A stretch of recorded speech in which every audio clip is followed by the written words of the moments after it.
Guys, मैं हूं सारसन। मैं रहमतुल्लाह। आप दे रहे हैं दोस्तों आपको हमारा अपना रिएक्शन यूट्यूब चैनल। दोस्तों वीडियो लाइक शेयर जरूर कर दें अगर अच्छा लगे तो। ऑपरेशन कॉकॉन द स्टोरी ऑफ वीरपन, शायद इसका कोई लफ्ज़ है तो देखते हैं दोस्तों पहले वीडियो, फिर इस पर बात करेंगे कि असल में ये किसकी स्टोरी है, क्या है।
मोड पर बैठा हुआ है।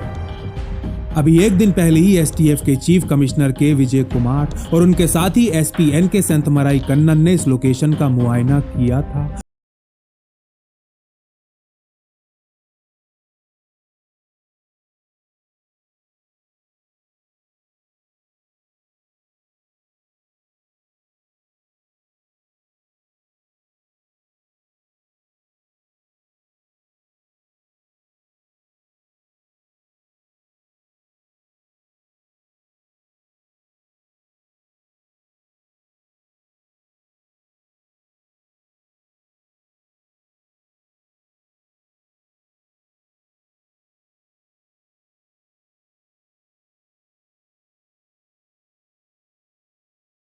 नमस्कार, जय मां भारती। कूसे मुनिस्वामी वीरप्पन गुंडर, जिसको ये देश सिर्फ वीरप्पन के नाम से जानता है, किसी के लिए हीरो था तो किसी के लिए विलन, किसी के लिए डकैत तो किसी के लिए तस्कर तो किसी के लिए रॉबिन हुड। वीरप्पन के ऊपर मतभेद और बिल्कुल अलग अलग राय रखने वाले लोगों में भी एक बात पर सहमति जरूर है कि वो पूरे 2 दशकों तक दक्षिण भारत में आतंक का पर्याय बना रहा था। वीरप्पन, जिसके ऊपर 184 लोगों की हत्या करने का आरोप था, 184 लोग जिसमें आधे से ज्यादा पुलिस वाले और फॉरेस्ट ऑफिसर्स थे। हत्या के अलावा वीरप्पन ने अपने जीवन काल में 500 से ज्यादा हाथियों का शिकार किया, 16 करोड़ रुपए मूल्य के गजदांत और 65,000 किलोग्राम चंदन की लकड़ी अवैध तरीके से बेच डाली। चंदन जिसकी कीमत 143 करोड़ रुपए बताई जाती है। वीरप्पन, जिसको पकड़ने के लिए तमिलनाडु और कर्नाटक की सरकारों ने 100 करोड़ से ज्यादा रुपए खर्च कर डाले। वीरप्पन, जिसके बारे में यह कहा जाता था कि पुलिस उसको उसी दिन हथकड़ी पहना सकती है जिस दिन वो खुद सामने से आकर पुलिस के सामने सरेंडर कर देगा। वीरप्पन, जो अपने 36 साल के आपराधिक जीवन में सैकड़ों बार पुलिस की हथेली के ठीक बीचों बीच से कुछ इस तरह बच निकला जैसे कि बंद मुट्ठी में से रेत निकल जाता है। वीरप्पन, जिसने 3 राज्यों की पुलिस और सरकारों को दिन में तारे दिखा दिए, नाकों चने चबवा दिए, उस वीरप्पन को आखिर कैसे पकड़ा गया था? उसके जीवन की उस आखिरी रात आखिर क्या क्या हुआ था? चाय की दुकान पर बैठा एक आम सा आदमी चाय की चुस्कियां लेते लेते लगातार अपने आगे पीछे दाएं बाएं और ऊपर नीचे देखे जा रहा है। हाथों में अखबार लिए इस आदमी का ध्यान अखबार को छोड़ अपने आसपास की हर चीज पर है कि तभी इसके कानों में एक आवाज पड़ती है, भाई साहब ये बेंच खाली पड़ा है क्या? पीछे देख रहा है ये आदमी जैसे ही आगे की तरफ मुंह घुमाता है तो इसके सामने लाल कमीज पहने एक आदमी खड़ा होता है। हाँ हाँ खाली है, बैठ जाओ। अखबार वाला ये आदमी उत्तर देता है तो लाल कमीज पहने वो आदमी सामने बेंच पर बैठते हुए अपने लिए एक चाय ऑर्डर कर देता है। कुछ मिनट बाद चाय आ जाती है और ये आदमी चाय पीते हुए अपने सामने बैठे उस अखबार वाले आदमी से पूछता है, भाई साहब आप शायद यहाँ पर नए हो? अखबार वाला आदमी उत्तर देता है, हाँ कुछ काम से आया था, बस यहाँ से गुजर ही रहा हूँ। कुछ मिनट और इधर उधर की बातें करने के बाद लाल कमीज वाला आदमी अखबार पढ़ रहे आदमी से कहता है, भाई साहब जरा चीनी पकड़ाएंगे? अपने पास पड़ी चीनी की कटोरी को उठाकर जैसे ही ये आदमी अपना हाथ आगे बढ़ाता है तो लाल कमीज वाला आदमी उससे कहता है, टाइम आ गया है, अन्ना बाहर निकलने के लिए तैयार हैं। ये दोनों आदमी जिस अन्ना की बात कर रहे हैं वो कोई और नहीं बल्कि दक्षिण भारत के इतिहास का सबसे कुख्यात डकैत वीरप्पन है।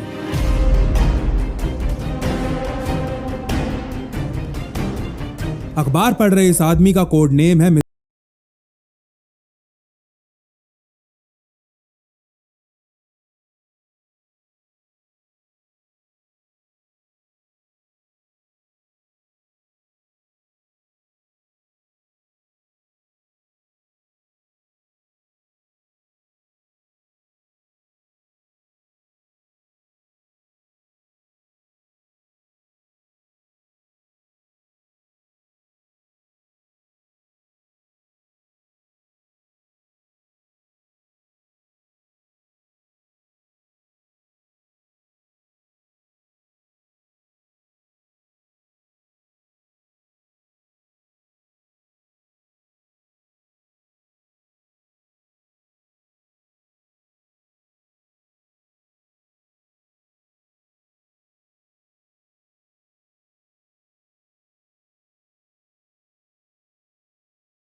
पेड़ों और झाड़ियों के पीछे से एक एक कर कई लोग बाहर निकलने लगते हैं और एक सफेद रंग की मारुति ओमनी वैन में बैठ मिस्टर बॉन्ड की गाड़ी का पीछा करना शुरू कर देते हैं।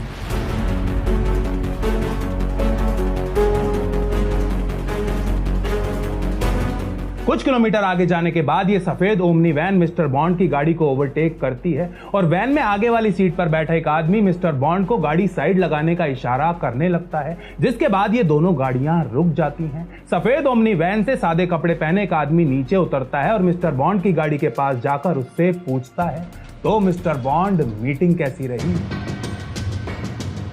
असल में ये सफेद रंग की मारुति ओमनी वैन एसटीएफ की अंडरकवर गाड़ी थी और इसके अंदर बैठे सभी लोग एसटीएफ के ऑफिसर्स। जो व्यक्ति वैन से नीचे उतर मिस्टर बॉन्ड से बात करने गया था वो कोई और नहीं बल्कि एसटीएफ के second in command SP Kannan है और वीरप्पन का यह बहुत पुराना और अत्यंत विश्वसनीय gang member mister Bond SP Kannan का खबरी है। कुछ महीनों से एसपी कनन के लिए खबरी का काम कर रहा मिस्टर बॉन्ड ब्लैक के साथ हुई अपनी इस मीटिंग की सारी डिटेल्स उनको बता देता है।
रुक सा जाता है। उसे इतना टाइम क्यों लग रहा है? कहीं उसने बीच में ही एम्बुलेंस को किसी और तरफ तो नहीं मोड़ लिया? कहीं उसने एंड टाइम पर अपना प्लान तो चेंज नहीं कर दिया? कमिश्नर विजय कुमार के दिमाग में ऐसे कई सवाल एक साथ उमड़ने लगते हैं कि तभी दूर सड़क से एक आवाज आने लगती है, लेकिन कुछ दिखाई नहीं पड़ता। विजय कुमार और कनन समेत एसटीएफ के सभी ऑफिसर्स कवर ले लेते हैं और स्कूल की छत पर तैनात कमांडोज अपनी AK-47 राइफल्स को कॉक करना शुरू कर देते हैं कि तभी अंधेरे को चीरती एक मोटरसाइकिल सड़क पर प्रकट होती है। इस मोटरसाइकिल पर एक आदमी और औरत सवार थे जो जोर जोर से एक दूसरे पर चिल्ला रहे थे।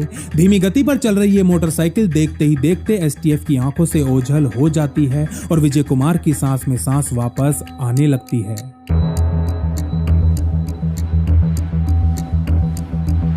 कुछ मिनट बाद एसपी कनन मोबाइल बंकर के पास जाते हैं, जिसके अंदर बैठे इंस्पेक्टर चार्ल्स अपने आधुनिक गैजेट्स की सहायता से एम्बुलेंस को मॉनिटर करने का प्रयास कर रहे थे। लेकिन लॉरी के पास पहुंचने से पहले ही कनन वापस विजय कुमार की तरफ भागना शुरू कर देते हैं। उनको ऐसे भागता देख विजय कुमार समझ जाते हैं कि कनन ने एम्बुलेंस को स्पॉट कर लिया है। इस क्षण में विजय कुमार देखते हैं कि अंधेरे को चीरती नीली लाइट्स उनकी तरफ बढ़ रही हैं और इसके अगले क्षण उनके आसपास की दुनिया अल्ट्रा स्लो मोशन में बदल जाती है। वो कनन की तरफ देख अपना सर हाँ में हिला देते हैं। कनन टीम को इशारा करने के लिए अपना हाथ ऊपर की तरफ उठाने लगते हैं। कुछ सेकंड पहले तक चल रही ठंडी हवा पूरी तरह गायब हो जाती है और झींगुरों के अलावा दूसरी सभी आवाजें भी। जैसे ही एम्बुलेंस को चला रहे सर्वनन की नजर लॉरी के पास लगाए गए ट्रैफिक कोन्स पर पड़ती है तो वो अपनी पूरी ताकत से ब्रेक्स दबा देता है। सड़क पर घिसट रहे एम्बुलेंस के टायर से निकलती आवाज सन्नाटे को चीर डालती है। पीछे बैठे वीरप्पन और उसके साथी झटका खा आगे की तरफ एक दूसरे पर गिरने लगते हैं और ये एम्बुलेंस स्कूल के बाहर ठीक उसी स्पॉट पर आकर रुक जाती है जहां एसटीएफ चाहती थी।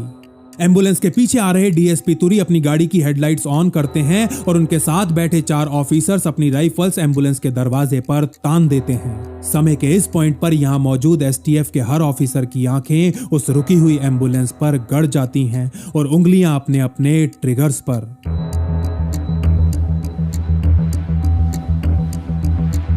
लेकिन इस सारी अफरा तफरी के चलते सर्वनन एम्बुलेंस की लाइट्स ऑफ करना भूल जाता है। एसटीएफ अभी उससे सिग्नल मिलने का इंतजार कर ही रही होती है कि तभी वो एक और आदमी के साथ एम्बुलेंस से नीचे कूदता है और गैंग अंदर है चिल्लाते हुए दौड़ना शुरू कर देता है।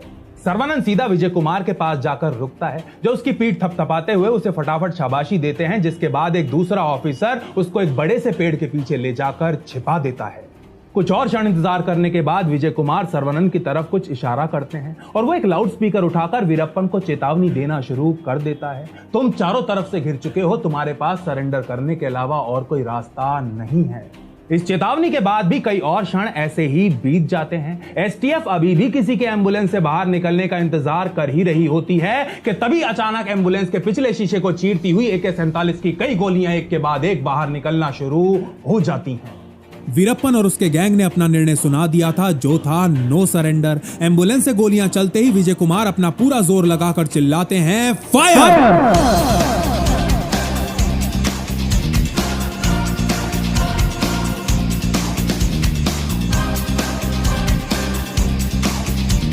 एसटीएफ का हर एक ऑफिसर और कमांडो 5 दिशाओं से इस एम्बुलेंस के ऊपर लोहा बरसाना शुरू कर देता है। 2-3 मिनट तक ताबड़तोड़ गोलियां बरसाने के बाद एम्बुलेंस के नीचे एक और स्टन ग्रेनेड फेंका जाता है।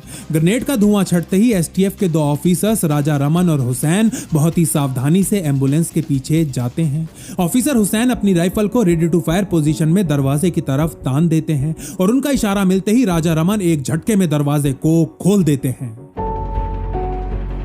दरवाजा खुलते ही हवा पास होने की आवाज आती है और फिर एकदम से सन्नाटा सा छा जाता है। एसटीएफ के सभी ऑफिसर्स अपनी सांसें रोके ये दृश्य देख रहे होते हैं कि तभी उनके कानों में वो आवाज पड़ती है जिसे सुनने के लिए वो तरस रहे थे।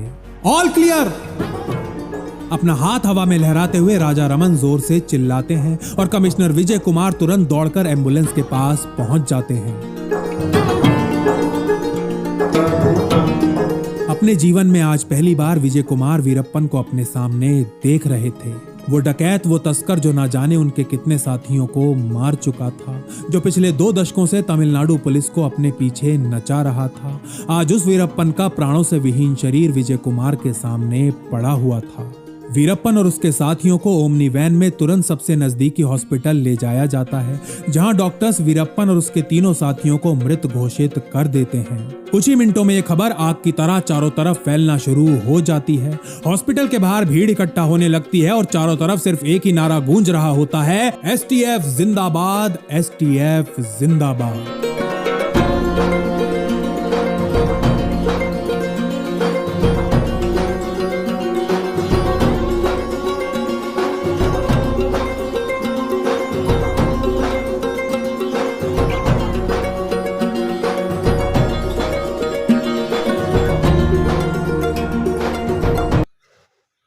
तो जी दोस्तों, वीडियो भी ख़त्म। Well done. सबसे पहले इस बाइक क्रिएटर के लिए इसने बड़ी, यकीन करे, पल के बीच छपने का मौका नहीं मिला। इतनी इंटरेस्टिंगली इसने ये पूरी की पूरी एक जो जर्नी थी या एक ट्रू स्टोरी थी वो बताई। और फिर क्लैपिंग उस STF के जवान, क्या नाम है, विजय कुमार के लिए, जिन्होंने एक बहुत बड़े, वो क्या कहते हैं कि बुरे का अंजाम हमेशा बुरा ही होता है। तो उस STF जवान, स्पेशली उन तमाम जवानों के लिए, तमाम जो है अपना जो जवान इस पूरे मिशन में हिस्सा उनके लिए बेदार बनती है। तो वो क्या कहते हैं कि जो भी हो जाए, पुलिस के हाथों से या कानून के हाथों से तो कोई ना बच सकता। कानून के हाथ वाकई में बड़े लंबे होते हैं। अब इस वीरप्पन पर मूवीज़ भी बनी है इंडिया में। ये मतलब कि इतना ख़तरनाक। अब देखें, कुछ के लिए तो ये ठीक था, इस पर मूवीज़ मैंने देखी है, तो उसके बाद फिर मैंने ये वीडियो सेलेक्ट की। मूवी पर तो खैर हम रिएक्शन नहीं कर सकते थे, लेकिन ये सिर्फ ऑपरेशन कोकोन है। जिस तरीके से उसको ट्रैप में फंसाया गया, फंसाने के बाद उसको मतलब फिर गोलियां बरसाएंगी और उसको कत्ल कर दिया गया, ये तो सिर्फ वो है। लेकिन इसकी लाइफ स्टाइल पर इतनी कोई, लेकिन इतना उसने थोड़ा सा हिंट दिया कि इतने इसने कत्ल किए।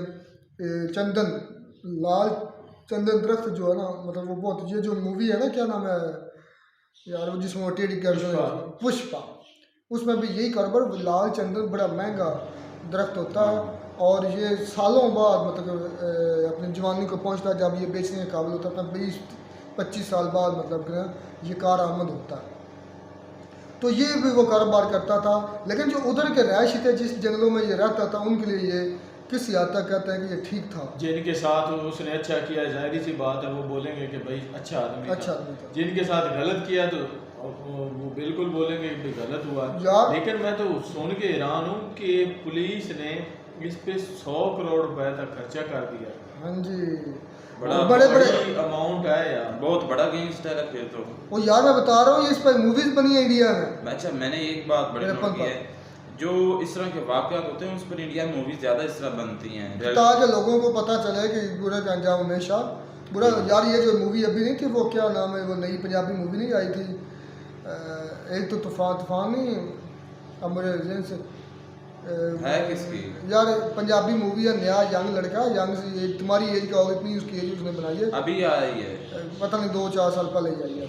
तो वो मैंने देखी थी। तो वो बड़ा मतलब ना, आपस में गैंग होते हैं दो, तो वो आपस में, तो वो आस्ता आस्ता, हाँ हल्का सा वो यार उसने ब्लैक कलर की कैप पहनी है, येलो कलर की शर्ट है उसकी, इस तरह की पिक भी आई हुई है उस मूवी की, जो थंबनेल है, मुझे अब नाम भूल गया उस मूवी का। तो उसके एंड पर उन्होंने यही बोला था कि बुरे का अंजाम, हालांकि उसके जहन में ये था कि मैं अपनी मतलब गैंग के ज़रिए, अपनी दहशत के ज़रिए दुनिया पर या अपना धाक बिठा सकूंगा, तो दुनिया मेरी मतहत रहेगी, लोग मुझसे डरेंगे।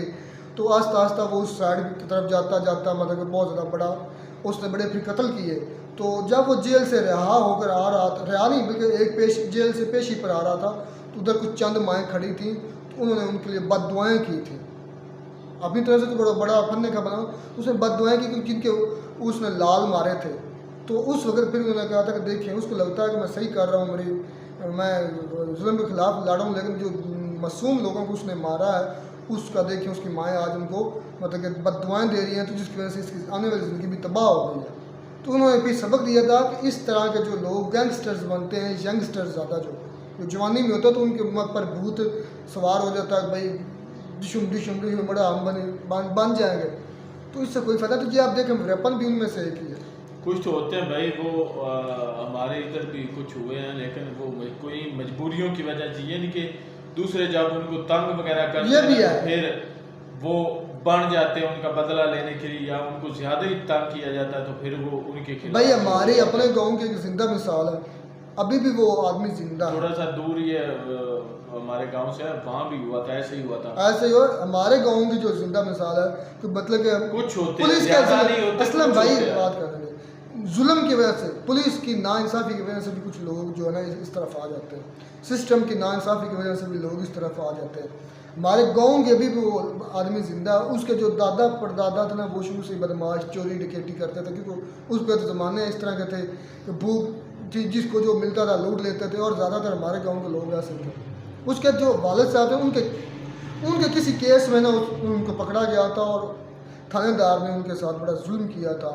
मतलब सुनने में आया कि उनके जो चेस्ट है ना उन पर पेट्रोल डालकर डीजल डालकर कोई आग भी लगाई थी, बड़ा मतलब ह्यूमिलेट किया, बहुत गलत ट्रीट किया था। तो उस वक्त वो यंग था, मतलब मेरी एज तो अभी भी बहुत ज़्यादा होगी, रहमतुल्लाह की एज का होगा, ये इससे कोई 102 साल बड़ा होगा। तो उस वक्त उसने कहा था कि आप मुझ पर बिला वजह जुल्म कर ले, लेकिन याद रखना जिस दिन मैं जेल से निकल गया मैं तुम्हें छोड़ूंगा नहीं। उस दिन थानेदार को, ये अभी वो बंदा जिंदा है, तो वो कहते हैं कुछ चंद सालों बाद, ये तो हमारे मतलब ना पैदा होने से पहले की बात नहीं है, अभी उसकी 50+ एज होगी या 50 इतनी कुछ होगी, लेकिन जिंदा अभी भी है।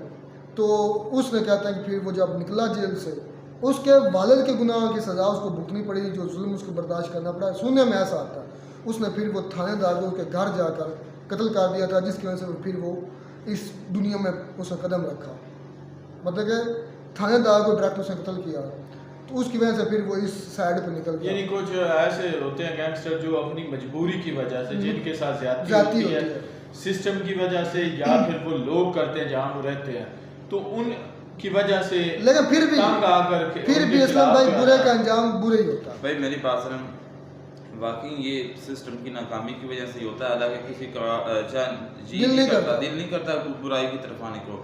अब जो इंडियन पंजाबी मूवीज हैं उसमें वो ज़्यादातर इसी तरह ही हैं, लव वाली भी हैं, आराम मतलब के बात मुख्तर यार कहीं और जा रहे हैं। मैंने ये जिस तरह वो STF के जवानों ने ऑपरेशन किया ना, उनको दाद है, बहुत खतरनाक गैंगस्टर था, बड़ी शानदार, उन्होंने बड़ी प्रिसाइजली एक एक चीज़ उन्होंने नोट की हुई थी, टाइमिंग, लोकेशन, हर चीज़ एक एक, थोड़ा सा भी वो चूक जाते ना तो आम सिविलियन का भी नुकसान हो सकता था, ठीक है ना।